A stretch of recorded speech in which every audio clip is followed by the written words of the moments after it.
The folks at IC Station sent me another little kit to build. This one's an audio spectrum analyzer. And it's basically a surface mount component practice kit. So let's take a look at it. Well, today I have another EEQ kit to assemble. This one here is a little small LED spectrum analyzer. And my tablet's going out on me here. We'll just tap that again. Instructions on this as a PDF file. So here's the kit. And as you can see, it's got some surface mounted parts. Looks to be pretty straightforward. A couple of LEDs, a little chip, and a little circuit board here. Some parts to go on both sides of this board. This looks to be relatively straightforward. Let's get building. The link to this one can be found on my video, and this one came to me courtesy of IC Station to promote their website and promote their kits. So this one was sent to me to build for you guys to watch. So let's get building this thing. Now, of course, this kit has different color LEDs, and they've identified them all by putting a blue, a red, a green, and a yellow stripe, so we know which colors of LEDs are in each package. We've got a little capacitor here, push button here, a chip, and some resistors. And we're going to start by, I think, mounting the resistors. And yes, it's telling me to install the SMD resistors first. So I had to use my magnifying glass on this thing because it's so small. So we'll start. Looks like we're going to be starting here on where the resistor's going. I guess over here. R4X. Yeah, so we're going to start on this side.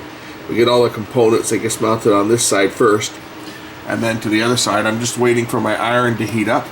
And I've taken my regular tip and I've exchanged it for an ultra fine tip here. So I'm just waiting for the iron to get up to temperature, and then we'll start mounting components. So the 47 ohm are going to be marked 470.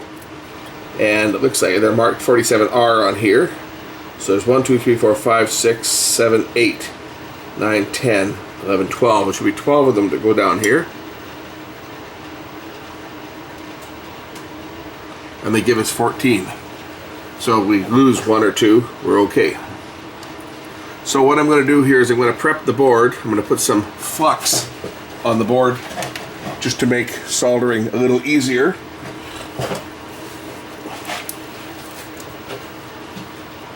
And no, I don't really like surface mounted kits.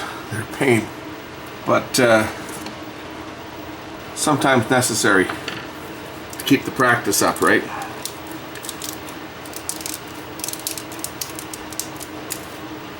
So I'm just going to put a bit of flux on the board here.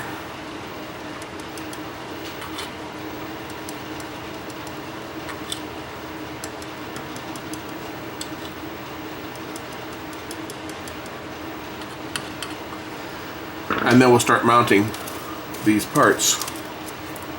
My roll of solder out here.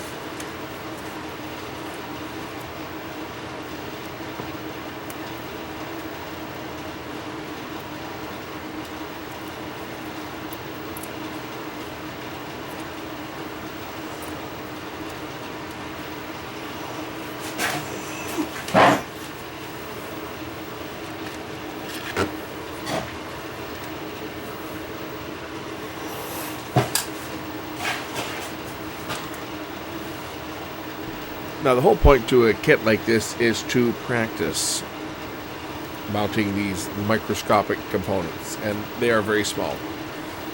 So I'm going to show you two different ways of doing it. One is using the liquid flex, which is what I'm doing here on these first batch of resistors, and then I'm going to do the rest of them without using flex at all, just using the flex that's built into the solder, which is usually a little bit easier to work with because this stuff is sticky and it gets on your tools, and then you know, it sticks to all the parts, it gets on your fingers. I hate working with liquid flex because stuff's so sticky that everything you touch sticks to you. And when you're dealing with these small components, well, you go to move something with one of the tools here, and the part will stick to it. So it just makes working with them even more difficult than they already are. So the soldering iron is hot enough. We're just going to melt some solder down to one end and let it stick. and then go to work on the other end. So I'll start with this one right here.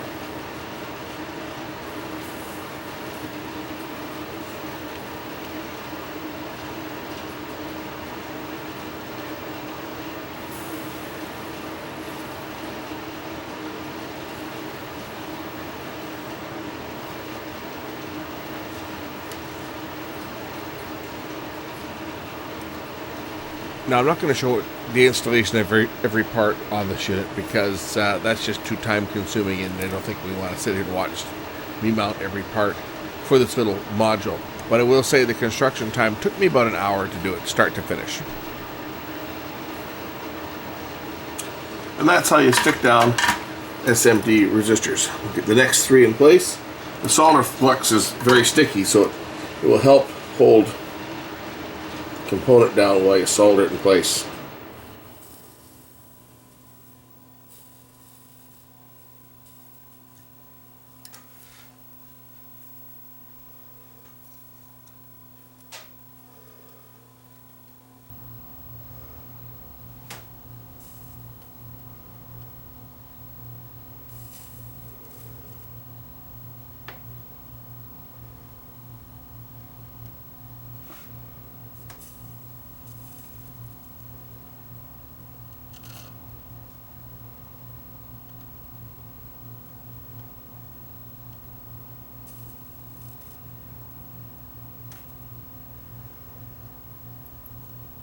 Okay, next I got a couple of small ceramic non-polarized capacitors to install. These are the ones marked 104, and they're not marked on the package itself.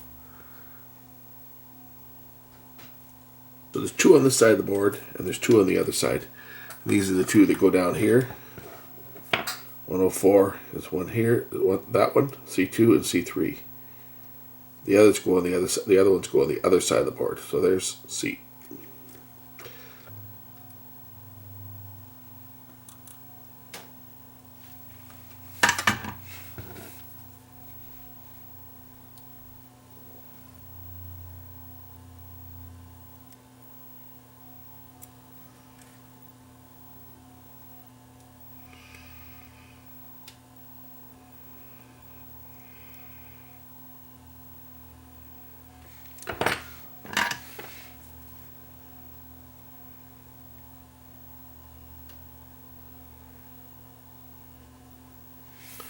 You can do it without flex too. You don't have to put flex on it, just makes it easier.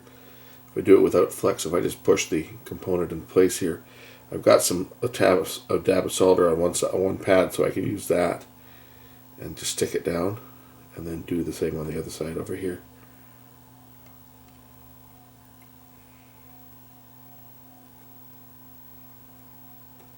So that's how I can do it without using flex.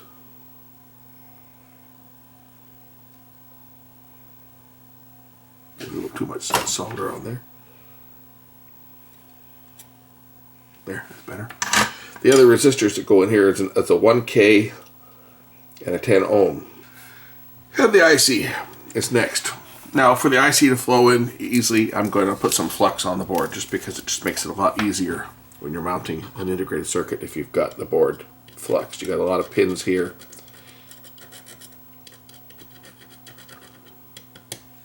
It cleans the board while it attaches it. The IC goes in one specific way. There's a dot on here that indicates pin number 1. The dot is up in the far corner right here, and it goes in facing this way, just like that. The trick to doing these, just line up the pins and just solder it down. So I normally just tack down 1 pin in the corner. That'll hold it in place so I can do the rest.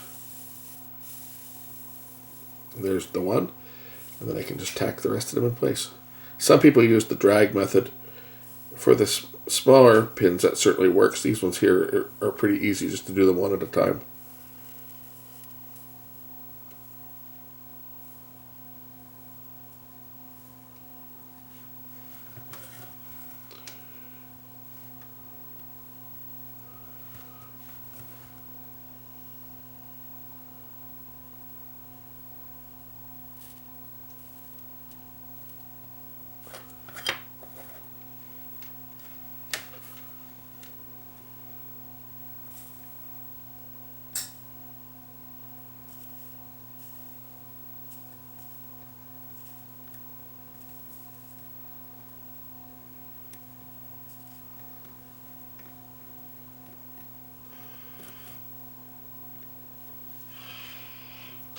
And there the IC is soldered. Okay, that completes this side of the board. Now we'll move over to the other side. Here it's a C. Actually, there's a couple to install here. There's the big one, where the other ones that have to be installed. I'll do the small ones first. Got another 104 capacitor, which is going to be, where are they? Where'd they go? That's it there, I think. So there's another 104 that's going to go down here. Next is this one microfarad. It's a larger one that's polarized, and how you identify the polarity on this is the positive side has a line on it, and the positive side is this side here that's rounded. So the positive side goes to here. This is the negative side. This capacitor is going to have a line indicating the positive side.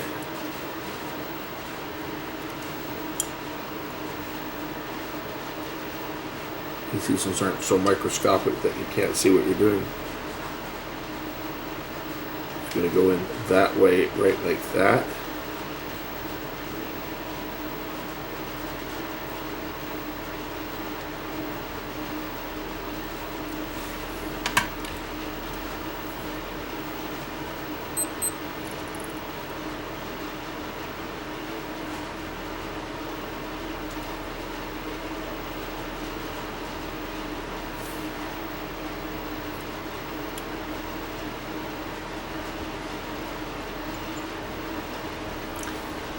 So that's the 1 microfarad. Now we've got all the LEDs that have to go in. Let's see which way these go in here. So the negative electrode is printed with green. The red LEDs go to D11, 21, 31, 41, 51, 61, 71, and 81. The greens go to the next one, the blues to the next one, and the yellows to this row here. So the red LEDs will find the strip that's, well, actually probably easier to start on this other end over here. So start with the yellow ones first, work my way back. I don't know if it really matters, but here are the yellow LEDs. So the LED itself has a green dot, and that's the negative electrode. And the negative electrode is the side that is facing here with this edge here. So the green dot is going to go to the outside edge.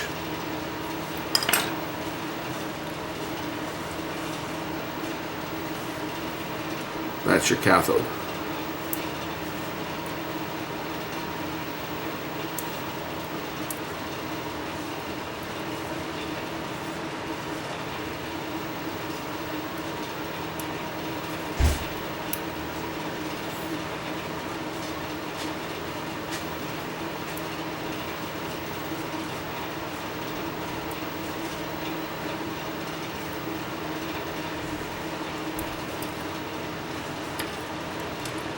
These LEDs are microscopic. Holy smoke. Tiny.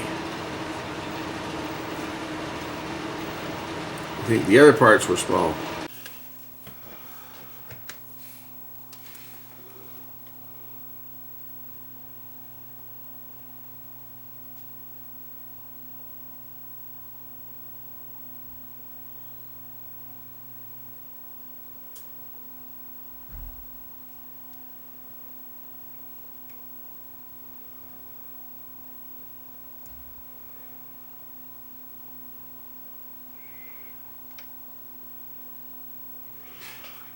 Almost impossible to see these things, they're so small. Now there is a green line on the bottom, and you can see it a bit on the top here, on this edge here. That's how you know the orientation that they go in.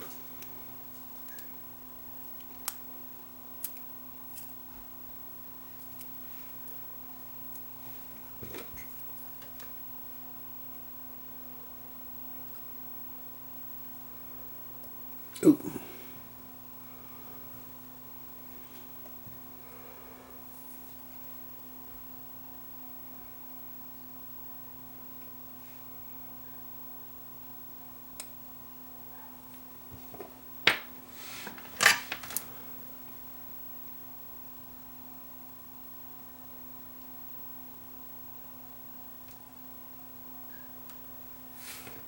So I'm mounting the row of blue LEDs now. Again, the polarity is the same.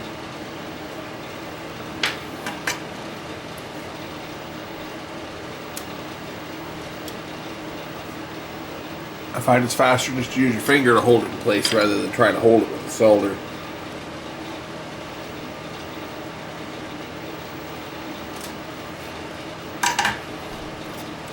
Because once you get in the component mounting mode, you get pretty quick at it.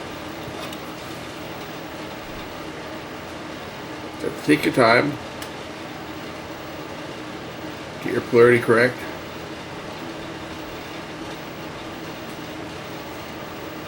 Position the part.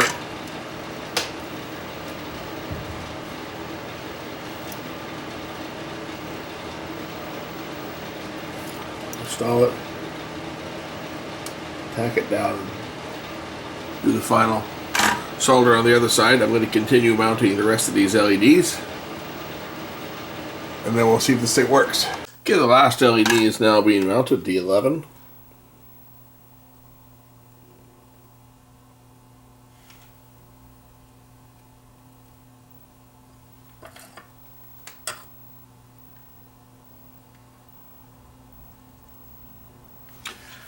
Now I have a few more parts that need to be mounted on here.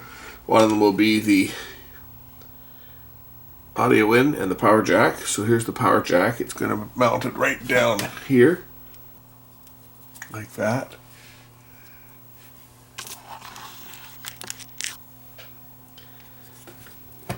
Turn it over and solder it down.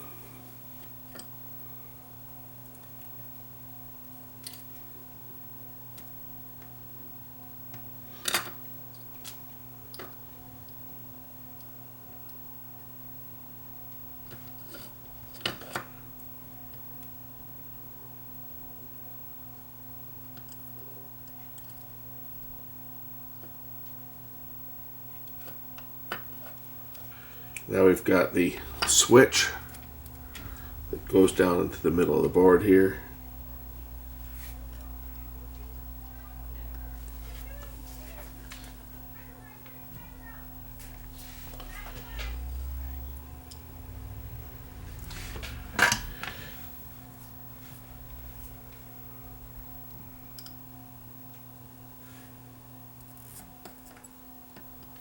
And of course, last but not least, the audio input jack, which is the surface mount jack, and it goes on just like that.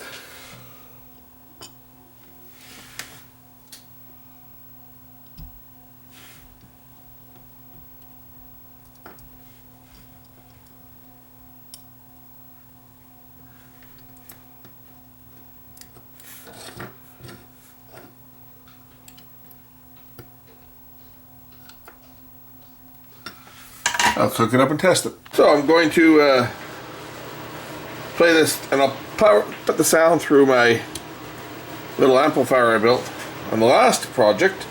We're just plugging this unit in. I've got a two-way audio splitter cord here. Plug in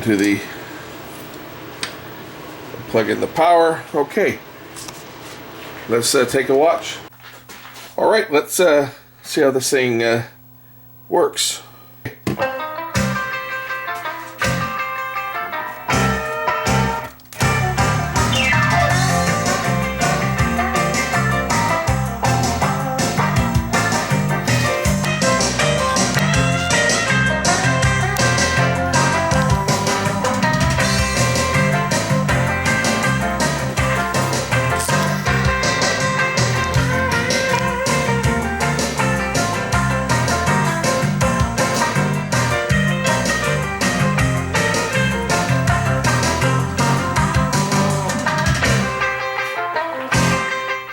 So of course, this is just operating as a spectrum display, independent of the amplifier.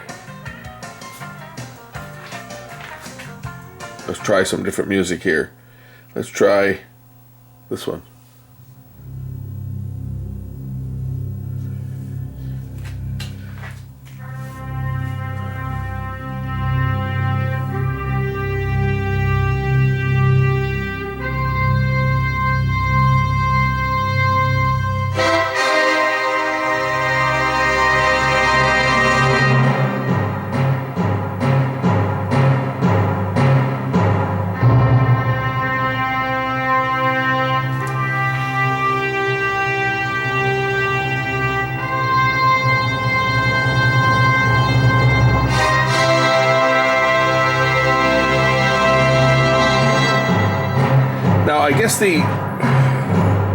guess the switch on here cycles through different modes. So let's just see what the switch does.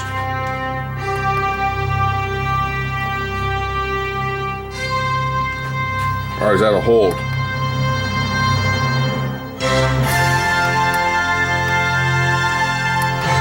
Okay, 1. That's one display. 3.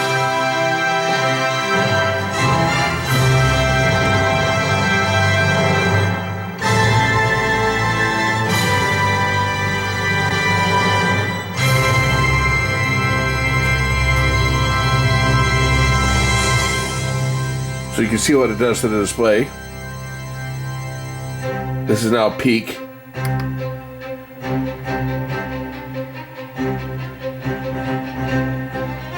That's mode number 2. Mode number 1.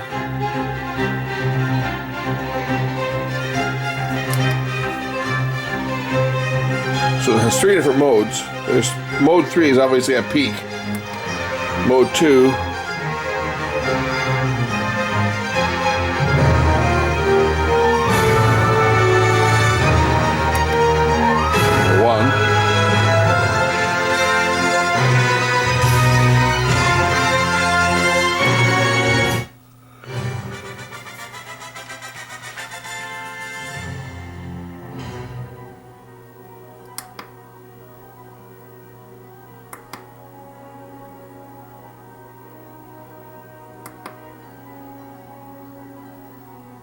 So it just changes the way the display behaves. So depending on what you like, how you like your display. I kind of like this one here. These flickers with the music. But there it is. Easy enough to put together. Needs a little bit of skill, a little bit of practice for SMD mounting. And if you're looking for a nice easy one to assemble with SMDs, give this one a look. Pretty reasonable. Only took me an hour or so to put this together. Thanks for watching. We'll catch you again in the next one real soon.